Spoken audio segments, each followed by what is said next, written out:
আদালত থেকে পুলিশের গাড়িতে ফেরার সময় আচমকাই উধাও হয়ে গেলেন শাহজাহান শেখ।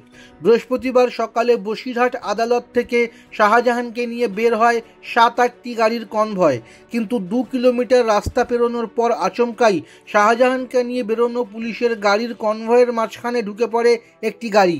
পুলিশ সেই গাড়িকে সরানোর আগেই শাহজাহানকে নিয়ে ধরাছোঁয়ার বাইরে চলে যায় পুলিশের কনভয়ের 3টি গাড়ি। শাহজাহানকে গ্রেফতারির শুরু থেকেই চূড়ান্ত গোপনীয়তা নিয়েছে পুলিশ। প্রথমত, গ্রেফতারির পর শাহজাহানকে থানায় নিয়ে যাওয়া হয়নি। ভোরবেলায় সরাসরি বসিরহাটের কোর্ট লকআপে এনেছে পুলিশ। বিচার প্রক্রিয়া শুরু হওয়া পর্যন্ত সেখানেই বসিয়ে রেখেছিল তাকে। সেই সঙ্গে গোটা এলাকাটি ঘিরে রেখেছিল র্যাব এবং পুলিশ বাহিনী। কারণ শাহজাহান গ্রেফতারির খবর পাওয়ার পরই এলাকায় ভিড় করেছিল প্রচুর মানুষ, হাজির হয়েছিল সংবাদ মাধ্যমও।